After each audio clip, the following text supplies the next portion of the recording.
Bien.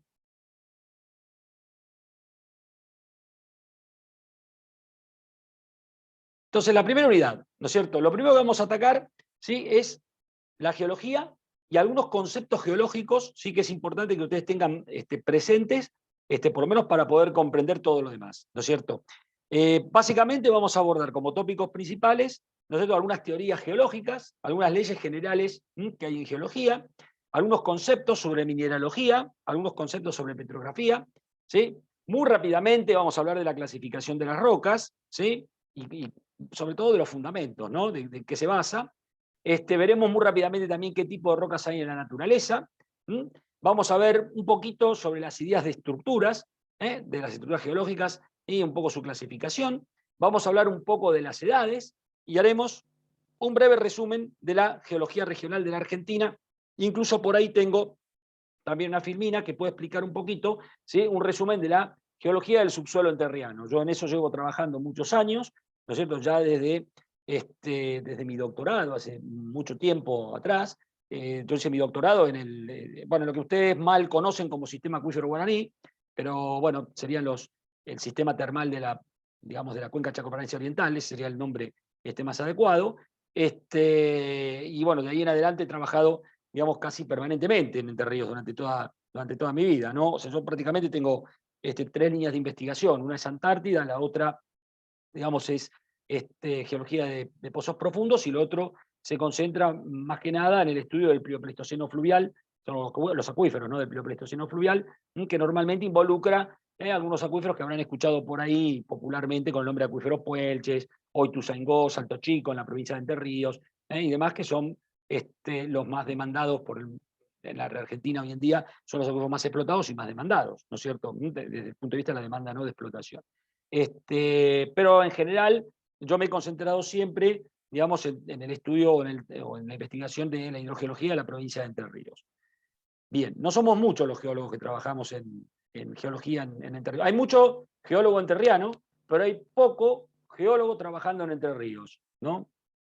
A pesar de que los primeros geólogos en Argentina, por si nadie lo sabe, y como nota de color, no fueron entrerrianos. El primero fue Luis María Sobral, que se graduó en la Universidad de Uppsala, después de la campaña con Nordelholm en Antártida. Renuncia a la Marina y se va a estudiar geología a Uppsala, y se recibe en Uppsala en 1912, ¿no es cierto?, que era de Gualeguaychú. Y el segundo, entrerriano, que también era de Gualeguaychú, ¿no es cierto?, era Nájera, que se gradúa, fue el primer graduado de geología de la República Argentina en 1916, ¿no? Así que los dos eran de Entre Ríos. Sin embargo, ¿sí?, ya les digo, hay muchos entrerrianos estudiando geología, pero no hay muchos geólogos trabajando en Entre Ríos. Bien, vamos a comenzar entonces. Tenemos, ¿qué es la geología? ¿No? A ver, bueno, en general algunos dicen, bueno, yo una vez vi el Discovery y alguna idea tengo. Bueno, está bien, perfecto, a lo mejor el Discovery te lo explica mejor que Adrián, pero básicamente, digamos, la podemos entender como una ciencia que estudia fenómenos endógenos y exógenos de la Tierra, ¿no? Y que tiene como objetivo reconstruir su historia, determinar las causas y las leyes y la formación de los distintos elementos que la integran. Claro, esto como todas las definiciones, ¿no? Las definiciones siempre, en cualquier disciplina, habrán notado, intentan resumir en 4 renglones, ¿no?, de qué se trata un sinfín de cosas, ¿no es cierto? Bueno, pues acá pasa lo mismo, ¿no? Cuando uno dice que estudia los fenómenos endógenos y exógenos, esto es un mare magnum de situaciones y de procesos y de condiciones y de aspectos que ocurren en el planeta Tierra. O sea, no es que, a ver, son 2 cositas, ¿no es cierto?, que están puestas acá humildemente, pero claro, digamos, lo que representan esas palabras, ¿no es cierto?, en sí mismas, es una gran cantidad de procesos. Como ya aparecieron las palabras raras, voy a empezar, digamos, un poquito, ¿no?, a aclarar unas y otras, ¿no? La primera pregunta que estarán pensando todos es ¿qué es un proceso endógeno y qué es un proceso exógeno? Bueno, un proceso endógeno, ¿sí?, para los geólogos, es cualquier proceso que ocurre en el interior del planeta Tierra. Puede o no tener algún tipo de manifestación en superficie, ¿no es cierto? ¿Sí? Como por ejemplo el vulcanismo, si quieren, ¿no es cierto?, o incluso los sismos, ¿no?, que tienen una manifestación en superficie, pero son procesos fundamentalmente endógenos, ¿no? Y un proceso exógeno, sí, es un proceso que ocurre casi exclusivamente, ¿no?, en la superficie, digamos, del planeta, como por ejemplo procesos de meteorización y erosión de las rocas, ¿sí? Son características o procesos que ocurren prácticamente en la superficie, ¿no? Cuando se habla de reconstruir la historia, ¿sí? Esto suena a veces un poco romántico, pero lo que realmente se intenta, digamos, es intentar secuencializar, ¿sí? Los eventos geológicos entre sí para poder entender, digamos, cómo se distribuye la geología en el terreno. Porque, claro, ¿qué pasa? Hay algo que, y esto lo tienen que comprender de entrada, sobre todo los ingenieros, ¿no? Lo digo sobre todo los ingenieros, porque son a lo mejor lo que más les cuesta, ¿sí? Dar vuelta, ¿no es cierto?, el punto de vista. Lo voy a decir, como a veces se lo digo muy rápidamente a todos. Trabajar en geología es similar a hacer ingeniería inversa, ¿sí? O sea, cuando vos sos un ingeniero normal, a vos te hablan de un proyecto y tenés toda la libertad de diseñar el proyecto como vos quieras, independientemente de que puedas tener, por supuesto, la regla del arte que cada disciplina involucra, lógicamente. Pero vos sos libre, ¿sí? En función de ciertos parámetros, de diseñar, ¿sí? Aquello, ¿no? Y de calcular, incluso sos amo y señor, ¿no es cierto?, no sé, de la mezcla cementilla, de la combinación de hormigones, de los cálculos. Vos hacés todo, de las estructuras, sacás columnas, ponés columnas, cambiás de modelo, hacés la que querés, ¿ok? Bien, esa es la magia de la ingeniería.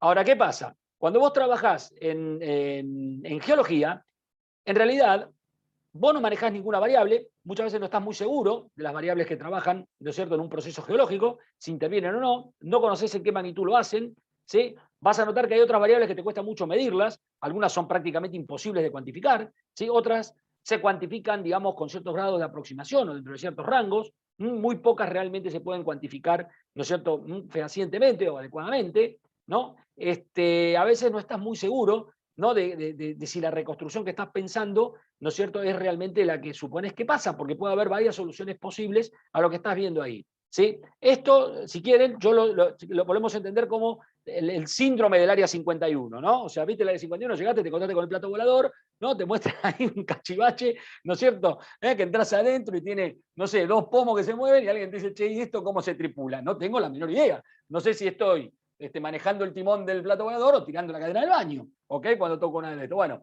prácticamente hacete la idea de que con la geología te ocurre algo parecido. Cuando vos salís al campo, te encontrás con que las rocas tienen cierta disposición en el terreno, y claro, hay una lógica para comprenderlas, ¿no? Pero en realidad, ¿sí?, nadie te mostró los planos de cómo se hizo eso, ¿no es cierto? Y muchas veces tenés que tratar de reconstruir lo que pasó, ni siquiera mirando todo el objeto, como si tenés suerte en el área 51, sino que a veces mirando solamente aquellas partes de la geología que se manifiestan en superficie, ¿no? O que por ahí podés acceder mediante pozos, o que por ahí podés ver o intuís que están, ¿sí?, por señales indirectas de métodos geofísicos. Bueno, todo esto, ¿no?, por supuesto, te va a generar, ¿no es cierto?, todo un panorama de interpretaciones que pueden ser múltiples, ¿no? Entonces, la mejor manera que vos tenés que pensar de cómo encara toda la vida el trabajo un geólogo, ¿sí?, para aquellos que por ahí vienen, ¿no?, de la ingeniería, están muy acostumbrados a controlar las variables, a cuantificar tranquilamente lo que pasa, esto es como trabajar en ingeniería inversa. Ni siquiera sabemos para qué sirve lo que pusieron arriba de la mesa, ¿ok? Y tenés que tratar de determinarlo. Por acá se trabaja de esa manera. ¿Qué fines buscamos o qué buscamos de alguna manera los geólogos? ¿No? Bueno, en realidad buscamos esto, ¿no? Armar una composición y un ordenamiento y una interrelación de elementos, ¿sí?, que al fin y al cabo intervienen, tratando de conformar o definir algo que llamamos corteza terrestre, ¿no es cierto? Y claro, la corteza terrestre en realidad, lo mismo, alguien me dirá, che, esto es algo muy amplio, porque, a ver, corteza terrestre como tal, ¿no es cierto?, involucra realmente, ¿no es cierto?, si quieren, a las zonas continentales, pero también a los fondos marinos. O sea, no hay que dejarlos afuera, no, claro que no. O sea, la geología, obviamente, sí, también estudia procesos que ocurren debajo del mar, procesos geológicos que ocurren debajo del mar, ¿ok? Y procesos endógenos, perdón, procesos exógenos, sí que ocurren debajo, digamos, de las aguas, ¿no?, de nuestro planeta, eso también, ¿no? Por supuesto, acá por ahí veremos muy poco de eso, porque prácticamente, o es raro que algunos de ustedes a lo mejor estén trabajando en eso, pero a ver, hace poco tiempo atrás, ¿no?, y si quieren les paso un link bastante interesante, la Argentina es un reclamo, por ejemplo, ¿no?, de soberanía sobre las extensiones de su plataforma, ¿no es cierto?, el cual se hizo a partir de entre otras cosas, pero fundamentalmente, sobre la base de un estudio geológico, geofísico porque necesitábamos datos indirectos, ¿no?, para poder, porque obviamente, digamos, son lugares donde uno no puede hacer una geología a pie. Entonces, la geofísica sirve, digamos, un poco para complementar esa falencia, ¿no? Pero tampoco tenés perforaciones, no podés. O sea, o es carísimo hacer perforaciones para sacarte dudas, ¿no es cierto? O para hacer pozos de estudio. Pero no obstante, sí, la geología es justamente la que estructuró, digamos, todo el reclamo, digamos, soberano que tiene, ¿no es cierto?, nuestro país sobre la plataforma continental, que esta era una deuda, digamos, o bueno, o un trabajo pendiente que teníamos con Naciones Unidas, ¿no es cierto?, que pidió, digamos, hace unos años atrás, que cada país en el mundo conformara, digamos, su reclamo sobre las plataformas, ¿no es cierto? Y bueno, la Argentina lo terminó hace poco y lo entregó sobre la base de la geología del fondo submarino, ¿no? Entonces, con eso les quiero decir de que la geología no es algo que solamente atañe, ¿sí?, a las áreas continentales subaéreas, sino que también, ¿sí?, hay una dimensión submarina de la geología, donde incluso hay geólogos trabajando entre ellos, ¿no? Entre paréntesis, ¿sí?, uno de los impulsores de esta doctrina, ¿no?, de plataforma, de la idea de plataforma continental y extensión de los derechos de plataforma continental, fue Nájera, allá por 1919, creo que lo plantea, ¿sí? Que luego se convierte justamente en la doctrina Nájera, ¿no? Y que fue tomado por muchos países como reclamo territorial de plataforma. Otra cosa que nos interesa también es identificar, digamos, los agentes que originan cada una de las características y los elementos geológicos que vemos en superficie. A ver, cuando vamos nosotros al campo, ¿no?, y nos encontramos un determinado tipo de roca, ¿no?, la primera pregunta que nos hacemos es, ¿por qué está esto aquí? O sea, ¿por qué está esto aquí y no está en otro lado? ¿O por qué estas rocas se encuentran en esta zona y no se encuentran en tal otra? Eso no es aleatorio, ¿sí? O sea, nosotros, cuando no tenemos experiencia en geología, la geología se nos puede presentar como una distribución caótica de elementos en el terreno, pero en realidad nada en geología tiene una distribución caótica. Es probable que sea tu ignorancia, ¿sí?, sobre tu ignorancia y la mía, ¿no?, la de todos, ¿sí?, o la de los geólogos, ¿sí?, acerca de los procesos que las originan, lo que no pueda explicarlo, ¿sí? Pero todo tiene, digamos, una explicación a través de los agentes formadores que justifican el por qué las cosas están ahí y no se encuentran en otro sitio, ¿sí? Incluso, ¿sí?, las rocas, el tipo de rocas, también está determinado por el tipo, por ejemplo, como van a ver después, de ambiente tectónico, sí, que caracteriza una determinada región. Es decir, las andesitas, por ejemplo, rocas volcánicas muy características justamente de América del Sur y de la región andina, ¿sí?, son tales porque existe también, ¿sí?, una tectónica de zona de subducción, ¿sí?, que condiciona, que determina, ¿sí?, que de alguna manera esas rocas sean típicas o características de estos procesos. No están ahí de casualidad. No van a ver después que no es una sopa aleatoria de minerales que se encuentra desperdigada por allí. Otro también objetivo es determinar las sucesivas transformaciones que tienen estos elementos a través del tiempo. ¿Ok? Esto es muy complicado de entender. La gente dice que lo entiende, pero no lo entiende en verdad. Y es muy complicado de comprender porque la dimensión del tiempo que nosotros solemos manejar, ¿no es cierto?, como seres humanos, es una dimensión, digamos, prácticamente efímera. ¿Sí? O sea, los tiempos que manejamos los seres humanos ocurren en periodos que desde la mirada de la geología son prácticamente insignificantes desde el punto de vista cuantitativo. ¿Sí? La unidad de tiempo, como van a ver después, en geología se considera el millón de años, por lo cual cualquier cosa, ¿sí?, que ocurre, no sé, en 10, 15 o 100 años, ¿sí?, pues prácticamente, ¿sí?, no ha pasado nada o ha sido muy fugaz o muy veloz desde el punto de vista de la geología, ¿no? Entonces, esta dimensión, ¿no es cierto? Uno lo repite, lo dice, y ustedes creen entenderlo, pero en realidad no lo entienden, ¿sí? Y incluso a nosotros los geólogos nos cuesta a veces, ¿sí?, comprenderlo desde el punto de vista de cognitivamente, ¿sí?, aceptar que esto es una dimensión o que es una variable, ¿no?, que yo no controlo, pero que puede transformar las cosas de una manera muy particular. Y en cuanto a los métodos, bueno, a ver, nosotros estamos acostumbrados, ¿no es cierto?, desde chicos, ¿no?, y hemos sido educados, sobre todo los que tienen algunos añitos más, ¿no?, o hemos sido entrenados, a pensar siempre en términos deductivos, ¿no es cierto? La lógica deductiva, digamos, funciona muy bien, ¿no?, cuando uno trabaja en matemáticas, ¿sí? Aceptablemente bien o altamente bien cuando uno es físico, más o menos bien cuando uno es químico, ¿sí? Y en la medida en la que me empiezo a alejar, empiezo a notar de que la lógica deductiva no es tan sencilla de aplicar cuando uno trabaja, digamos, en ciencias naturales, en geología o en biología, ¿sí? O en meteorología, ¿no? Ya, esto no significa, digamos, de que uno le dé la espalda a las matemáticas, no estoy diciendo eso. Lo que estoy diciendo es que un pensamiento lógico-deductivo no siempre es posible, ¿sí? No siempre es posible. ¿Por qué? Por lo mismo que dije antes, porque uno puede emplear una lógica deductiva cuando conoce, digamos, ¿no es cierto?, todas las premisas, cuando conoce todas las variables y cuando conoce todos los factores, ¿no es cierto? O sea, cuando conoce las reglas de juego. Pero ¿qué pasa cuando las reglas de juego no las conocéis? Bueno, pues es muy difícil tener una lógica deductiva, ¿no? Entonces, en general, ¿no?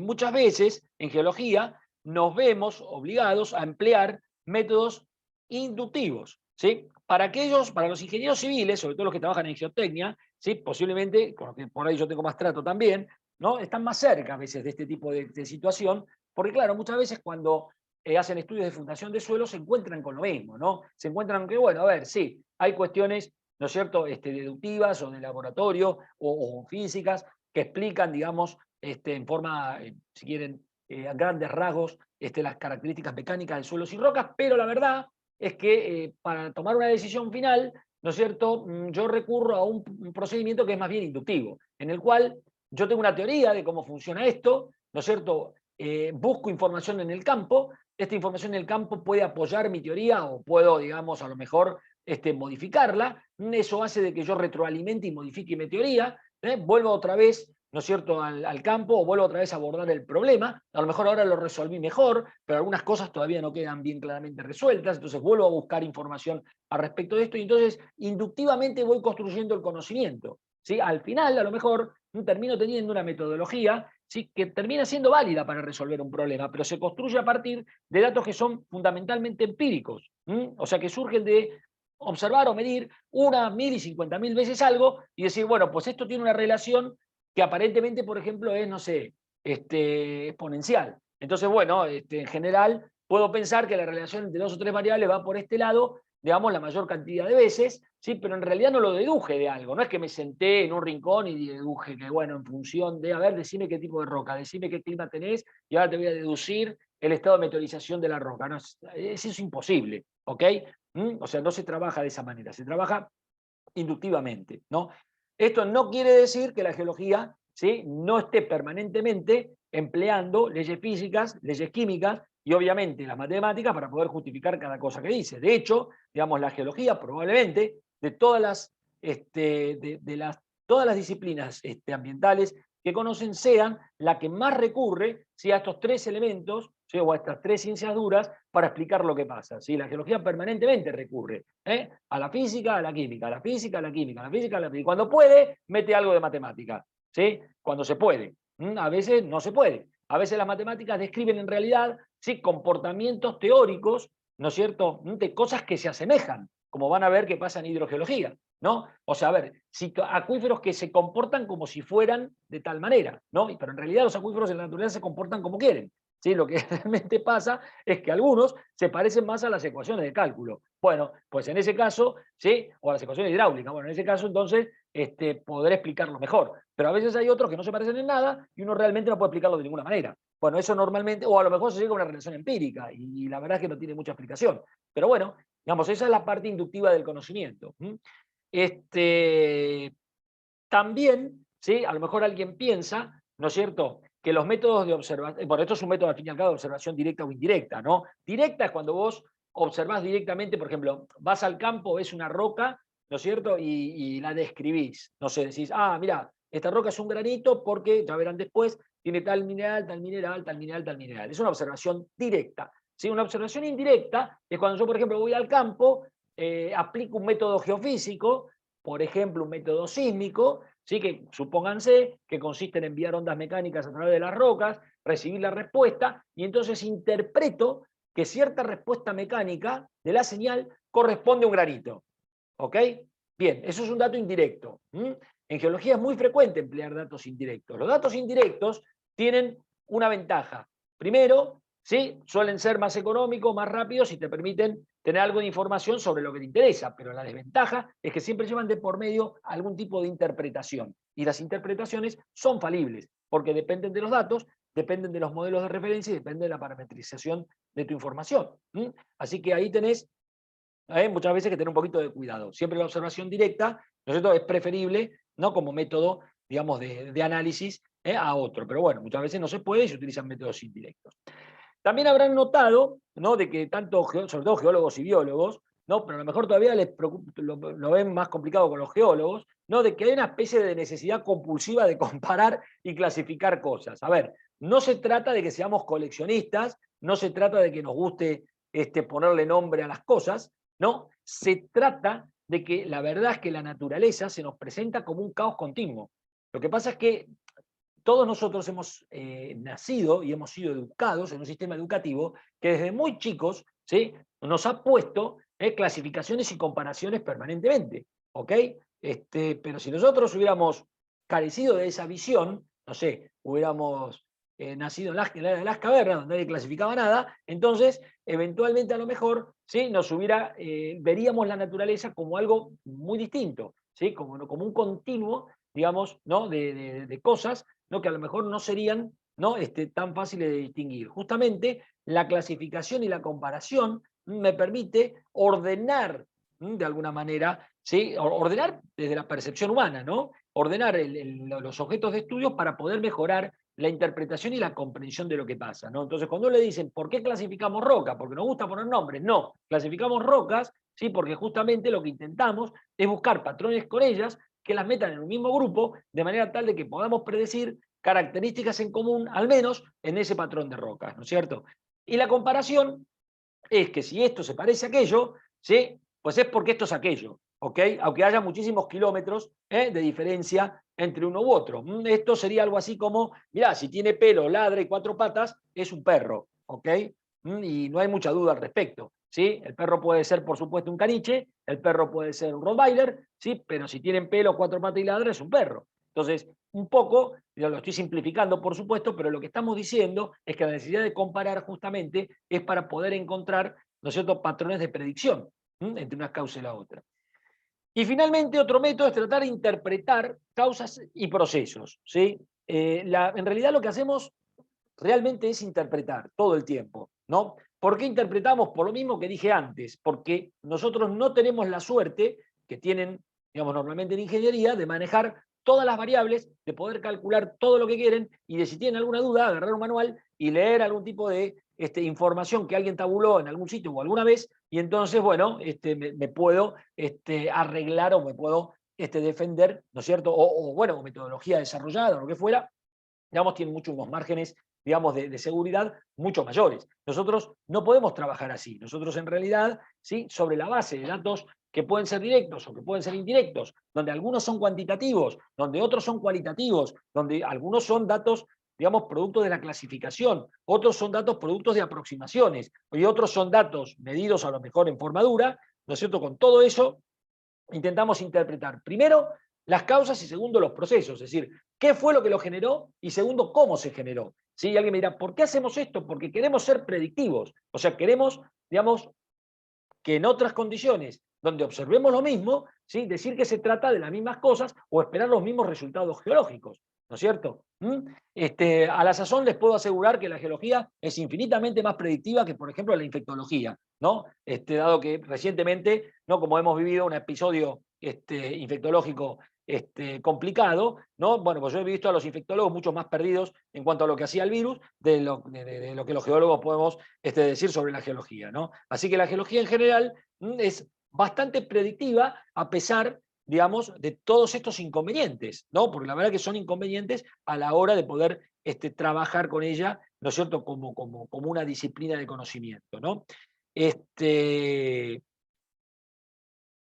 Bien, y acá nos queda algo también importante por mencionar, ¿no? Que son ciertas limitaciones. Estas limitaciones tienen que ver en realidad no con las limitaciones humanas, ¿sí? Básicamente. Yo más que limitaciones no son limitaciones de la geología, supongo que la geología no tiene limitaciones, son los seres humanos los que tienen limitaciones, ¿sí? A veces para comprender, ¿no es cierto?, algunos procesos geológicos. La primera limitación que tenemos es el tiempo, ¿ok? Nosotros estamos acostumbrados, ¿sí?, a manejar tiempos humanos, ¿no? Entonces, hablamos de cambio climático con una serie de datos que con suerte supera los 100 o 150 años, por ejemplo, ¿no? Hablamos a veces, por poner un caso, de la bajante del Paraná como un hecho de no sé qué, y la verdad es que tenemos datos nada más de este siglo, del siglo que pasó, siglo XX y poquito más, ¿no? Y un poquito del XXI, y tuvimos 2 o 3 bajantes. ¿Ok? O sea, en realidad, vamos al laboratorio, por ejemplo, ¿sí? Y decimos que una reacción que ocurre con una cinética, qué sé yo, de 10 a la menos 11 o 10 a la menos 4 horas, no sé qué, o días, no sé qué. No, imagínate, o 10 a la menos 11, es una barbaridad, es un tiempo como 10 a la 11, es un tiempo muy lento. Bueno, a ver, reacciones que en el laboratorio pueden, digamos, perfectamente, si ser muy lentas, pueden tener o adquirir significancia en los tiempos geológicos. ¿Sí? Los tiempos geológicos en general, ¿sí? Permiten, ¿no?, que ciertas cosas ocurran y que estén fuera de la escala de lo que los seres humanos están acostumbrados, ¿no es cierto?, a comprender o a manejar. Y la verdad es que la dimensión más complicada, muchas veces, sobre todo para los no geólogos, ¿sí?, es la variable más complicada de meter en la ecuación. ¿No? Porque vos a veces, por ahí le decís a alguien, no, mira, digamos, esto ocurre porque hubo 1.000.000 de años para que pase. ¿Sí? Y bueno, y eso es lo que hace, digamos, de que esta situación se dé. ¿No es cierto? O sea, si no tengo esa variable de tiempo, pues esto para alguien puede, incluso para nosotros puede ser absolutamente instantáneo. ¿No es cierto? Pero la realidad es que el tiempo juega, ¿no?, como una variable detrás nuestro que permite que ciertos procesos ocurran a pesar de que nos puede parecer, digamos, casi imposible que pasen. Miren, les voy a poner un ejemplo práctico para que se entienda, ¿no? Cuando nosotros vamos al laboratorio, por ejemplo, vas al laboratorio y decís, a ver, voy a generar una reacción, yo qué sé, voy a neutralizar un carbonato con ácido clorhídrico, ¿no? Bueno, entonces me tiro ácido clorhídrico, rápidamente veo que la suerte de efervescencia, se va el dióxido de carbono, me queda el óxido de calcio, agua, pam. Todo eso en cuanto ocurre, ¡pa!, instantáneo, ¿no? Y prácticamente, si el ácido fue más o menos ni siquiera muy concentrado, digamos, un ácido más o menos, ocurre con relativa rapidez, ¿no? Y rápidamente vemos toda la transformación química delante de nuestros ojos, ¿no? Y estamos acostumbrados, ¿sí?, a que las transformaciones químicas ocurran de esa manera, ¿no? En medios acuosos, por ejemplo, ¿sí?, en solución, ¿no? Y muy rápidamente, ¿sí? Y en realidad eso es lo que manejamos como seres humanos la mayor parte del tiempo. La industria maneja esa la mayor parte del tiempo, ¿no es cierto? Ahora, ¿qué pasa si les digo, ¿no?, que si yo pongo en contacto un silicato de calcio, ¿sí?, con un carbonato de magnesio, ¿no es cierto?,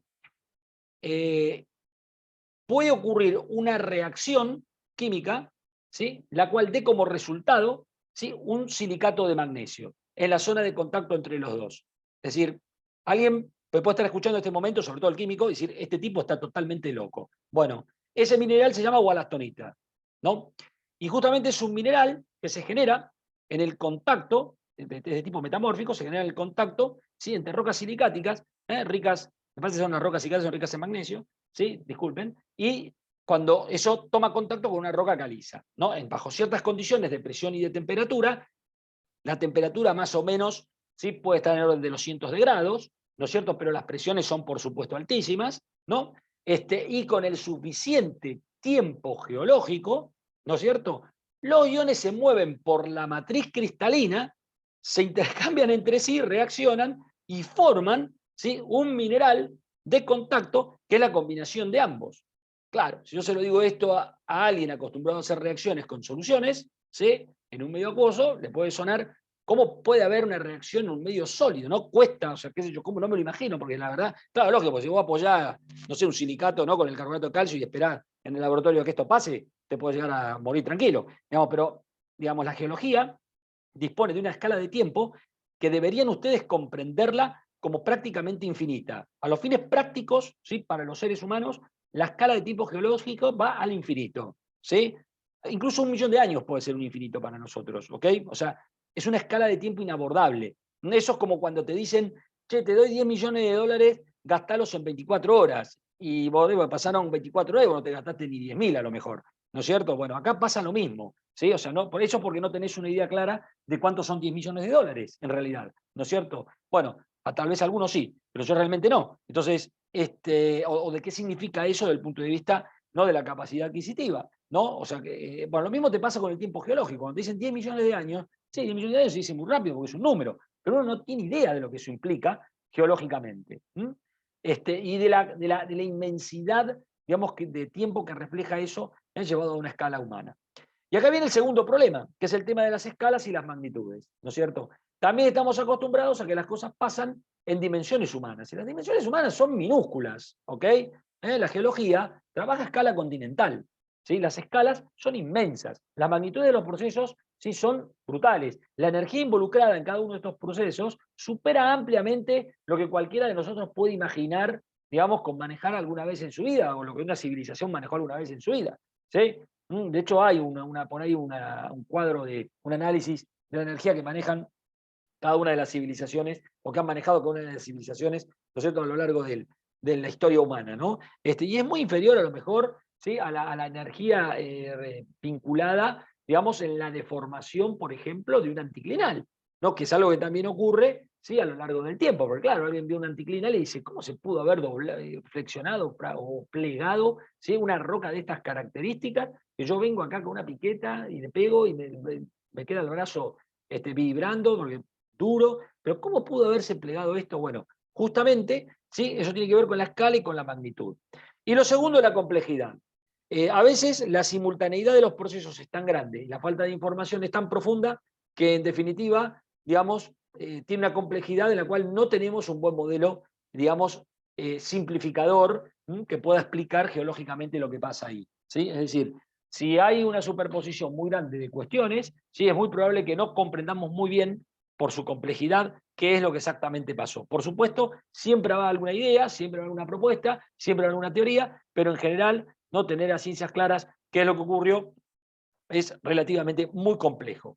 Así que la complejidad es la otra cuestión. Y además hay una cuestión muy importante. Muchas veces de lo que ocurrió y fue erosionado, por ejemplo, no tenemos registro. Y si no tenemos registro geológico, no sabemos lo que pasó, ¿sí? Esto es algo muy importante en geología. Es decir, yo cuando voy al campo, ¿no?, y veo la geología, por ejemplo, de un depósito sedimentario, me entero de lo que pasó, entre comillas, geológicamente, porque analizo el depósito sedimentario y sé lo que ocurrió desde el punto de vista geológico. Pero ¿qué ocurre si, por ejemplo, pasó algo, dejó algún tipo de depósito sedimentario, ¿ok? Ese depósito sedimentario luego se erosionó, ya no está ahí, entonces yo vengo y no lo veo, ¿sí? Probablemente yo distinga la discontinuidad y diga, acá falta algo, ¿no? Eso se llama hiatus, por ejemplo, ¿no?, en geología, ¿sí? Acá falta algo, porque me está faltando algo, porque esto, lo de arriba y lo de abajo, no pudo haber ocurrido de esta manera. Algo falta. Entonces, ok, yo me puedo dar cuenta de que falta algo, pero no sé realmente qué es lo que está faltando ahí, porque no tengo registro. Entonces, de lo que no veo, no lo puedo adivinar. Lo puedo interpretar, puedo tener una idea, pero bueno, pero en general, digamos, realmente no lo vi, ¿sí? Por eso, normalmente, está la frase de 2 geólogos, 3 interpretaciones, ¿no? Y la verdad es que es un poco así, pero justamente porque ocurren este tipo de cuestiones que no son fáciles de resolver, ¿no? Ni hablar si entre uno y otro, que lo vamos a explicar más adelante, hay una discontinuidad donde uno ve abajo cierto tipo de rocas que hasta han sido plegadas y de pronto, de alguna manera, con ciertas estructuras, y arriba ves una sedimentación subhorizontal, obviamente, eso se llama discordancia angular, obviamente en ese caso, en el medio, no es que te perdiste un poco, te perdiste una gran cantidad de millones de años, en los que no puede ser que no haya pasado nada. ¿Ok? No existe ese de no pasa nada en geología. No hay un periodo de tiempo donde acá no pasa nada y está todo igual durante 10 millones de años. Eso no existe. Llegado el caso, no tenés registro de esa información. Y entonces no lo vas a saber jamás. Lo vas a interpretar, pero no lo vas a saber jamás. Así que esa es otra limitación, ¿no?, que tenemos los seres humanos. Como somos conscientes de todo esto, alguien dirá, bueno, ¿cómo se manejan estos tipos? ¿No? Porque con todos estos puntos de vista, digamos, sobre la naturaleza, ¿no?, ¿cómo pueden decirme algo útil al fin y al cabo? Bueno, mira, en realidad, digamos, los geólogos han trabajado durante los últimos 400 años tratando de comprender justamente, ¿no es cierto?, cómo se comporta sobre todo la corteza terrestre, ¿no es cierto? Lo primero que entendimos es que la corteza terrestre es un elemento dinámico. Es decir, acá, muchachos, nada es como es, y o fue igual a lo largo del tiempo, o va a quedar así a lo largo del tiempo, ¿sí? Todo es dinámico. Por eso, cuando alguien se preocupa que el nivel del mar sube, que el no sé qué, que el no sé dónde, la verdad que desde la mirada de un geólogo, ¿sí?, A ver, obviamente que para el que se inunda es un problema, pero como geólogo a mí no me resulta ninguna sorpresa. Es decir, a ver, la Tierra es dinámica, ¿sí? La superficie de la corteza terrestre es dinámica. Hay pruebas todo el tiempo de la dinámica, digamos, de los ambientes, por ejemplo,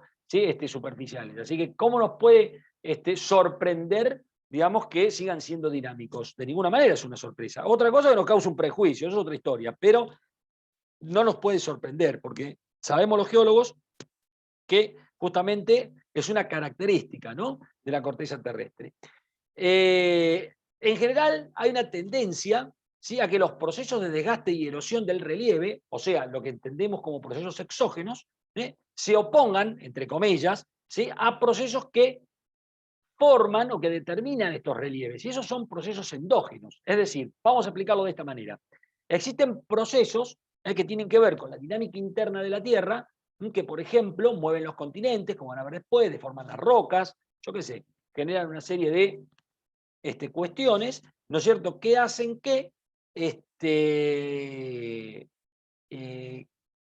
generen las montañas. Pero al mismo, por poner un ejemplo, pero al mismo tiempo, sí existe un desgaste o una erosión que está, por supuesto, en dependencia de estos procesos exógenos, ¿no?, que van de alguna manera desgastando ese material.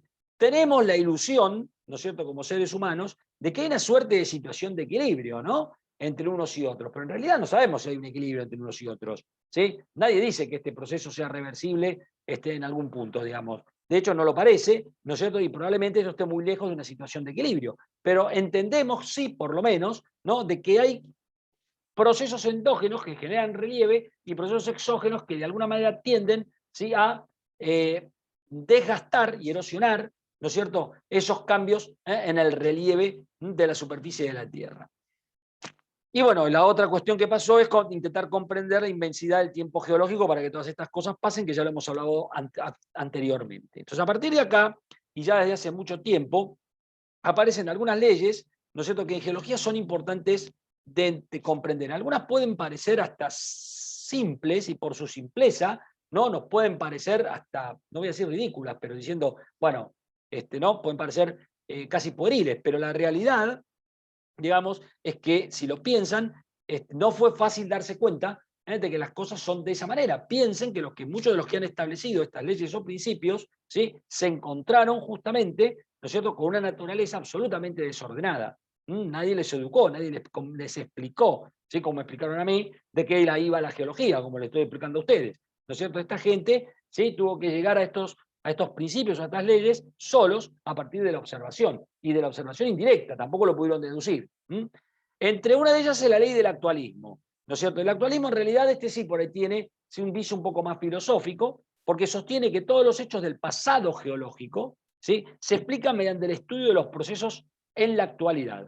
Es decir, si yo hoy en día estudio cómo funciona un río y trato de entender cómo erosiona, ¿sí?, a los sedimentos y cómo deposita sedimentos y de qué manera lo hace, de acuerdo con el actualismo, un río similar hace 100 millones de años funciona de la misma manera.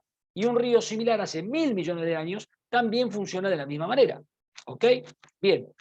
El actualismo lo que te permite es que vos puedas interpretar depósitos dejados por los ríos en el pasado sobre la base del entendimiento del comportamiento de los ríos en el presente.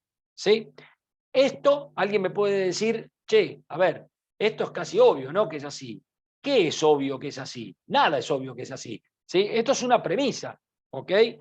Cualquiera puede decir, nadie estuvo en el Precámbrico para asegurar lo que estoy diciendo. Lógico que no había nadie en el Precámbrico para asegurar lo que estoy diciendo. Tal vez alguien me dirá, bueno, no hay otra manera de entender el comportamiento de los ríos, y yo puedo aceptarlo, por supuesto que no hay otra manera, pero en realidad nadie estuvo ahí, ¿no? Entonces necesitamos entender, ¿no es cierto?, casi como una ley axiomática, ¿sí? Por eso más que una ley parece un axioma, ¿no?, el axioma del actualismo, es decir, todo proceso que pueda explicarse en la actualidad es aplicable como principio para explicar el mismo proceso en el pasado geológico. Esa sería un poco la cuestión. Miren, hay un axioma matemático que dice que para cada elemento existe un opuesto en ese elemento tal que la adición es igual a 0. Esto en matemática no tiene demostración, se llama axioma. Y si vos no te tragás este sapo, no jugás a las matemáticas. Así que se acabó, ¿ok?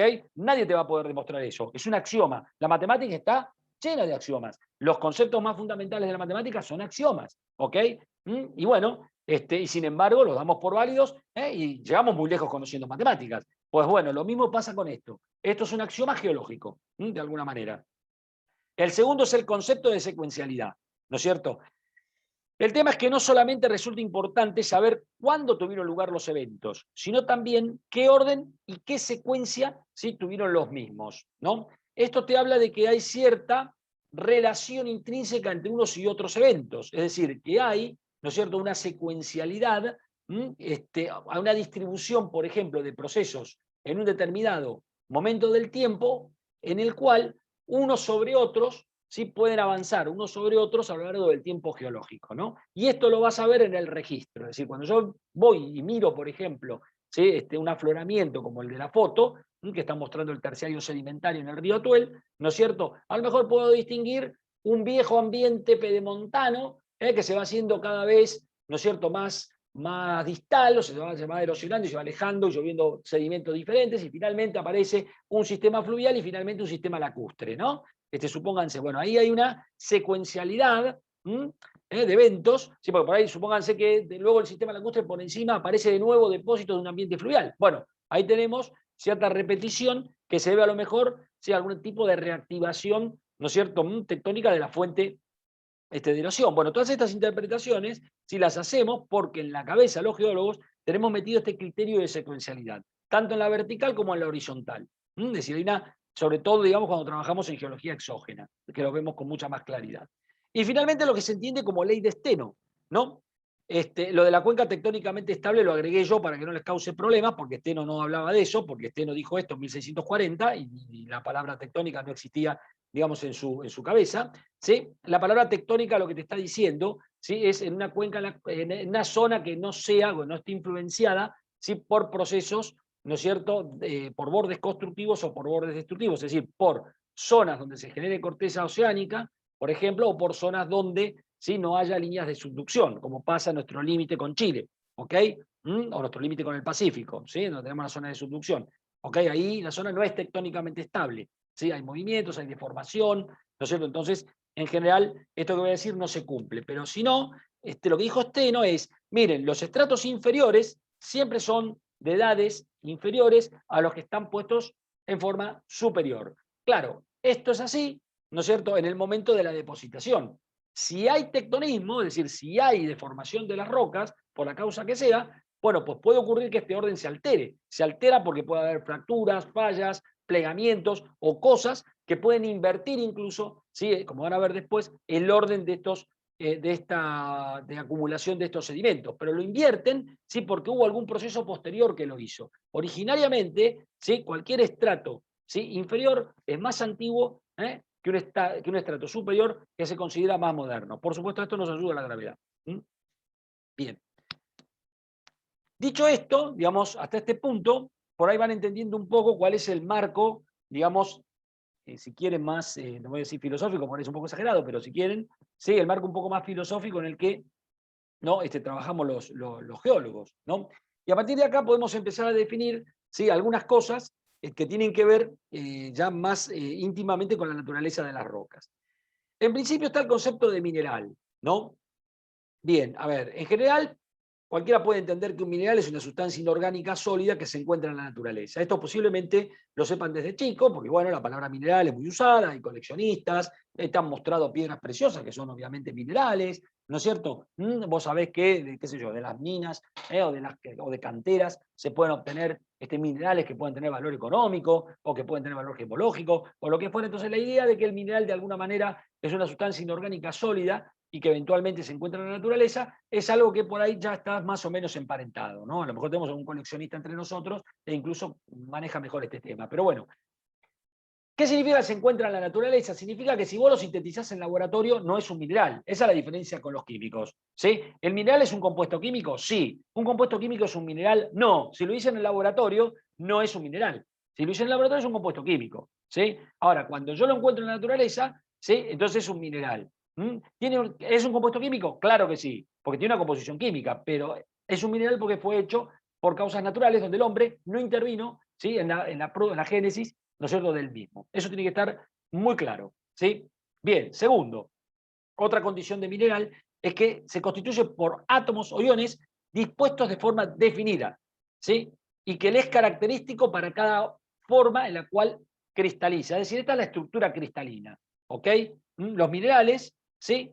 Cristalizan, como todos los compuestos químicos que lo hacen, ¿sí? Cristalizan en distintos sistemas, ¿no es cierto?, de cristalinos, digamos, y de simetría en la naturaleza, ¿no? Hay 7 sistemas cristalinos en la naturaleza donde pueden cristalizar. Bueno, no los voy a nombrar, pero normalmente sí, qué sé yo, están en cúbicos, tetragonal, ortoédricos, monoclínicos, triclínicos, cualquier sustancia sólida que cristaliza, y en el laboratorio también. Si no, acuérdense, está el viejo, como es experimento que hacíamos cuando éramos chicos, ¿sí? En el cual vos armabas una solución de sulfato de cobre, ¿sí? Bajabas un hilo de coser atado con algo, con un clavito muy chiquito, con algo muy pequeñito, ¿sí? Si esperabas el suficiente tiempo, el sulfato de cobre iba precipitando, ¿no es cierto?, alrededor del clavito, e incluso lo hacía a veces formando un cristal justamente muy especial, muy particular, una forma muy particular, que es porque el sulfato de cobre cristaliza en el sistema monoclínico, ¿sí? Entonces, te encontrabas con un cristal de esas características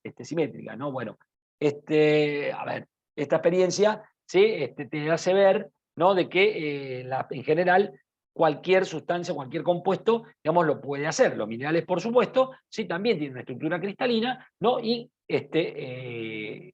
la poseen cuando cristalizan. Lo que sí es muy importante, y esto es muy importante, es que lo que caracteriza, ¿sí?, al mineral en sí es que posee estructura cristalina. Es decir, si una sustancia inorgánica, sólida, producida en la naturaleza, no tiene una estructura cristalina definida, o sea, es amorfa, que por supuesto lo hay, ¿no es cierto? Entonces eso no es un mineral, ¿ok? El mineral tiene sí o sí una estructura cristalina. Y además, dos minerales con la misma composición química, ¿sí?, son diferentes si tienen distinta estructura cristalina. El caso más común es la calcita y la aragonita, ¿sí? La calcita cristaliza, si no me falla la memoria, en el sistema hexagonal, y ¿cómo es? La aragonita, ¿sí? No recuerdo bien, creo que lo hace en el sistema monoclínico, ¿sí? Pero de todas maneras, es carbonato de calcio en los dos casos, ¿sí? Lo que cambia en uno o en otro, que es la estructura cristalina. Por eso tienen distintos nombres, ¿ok? Justamente porque cristalizan en sistemas distintos. Entonces, ¿qué es un mineral? Una sustancia química, una sustancia inorgánica sólida, con una composición química definida, que se encuentra en la naturaleza y que posee una estructura cristalina claramente definida. Si no la posee, no es un mineral, ¿sí? Si ustedes tienen sílice amorfa, por ejemplo, ¿sí?, formando a lo mejor una roca, la roca que recibe el nombre normalmente la obsidiana o la calcedonia, ¿sí? Bueno, puede tener nombre, pero en el fondo, si no tiene estructura cristalina, ¿sí?, no es un mineral. Es un mineral cuando tiene estructura cristalina. ¿Ok? Bien. En general, las propiedades físicas y la composición química tienden a ser constantes en muchos casos. Pero ¿qué pasa?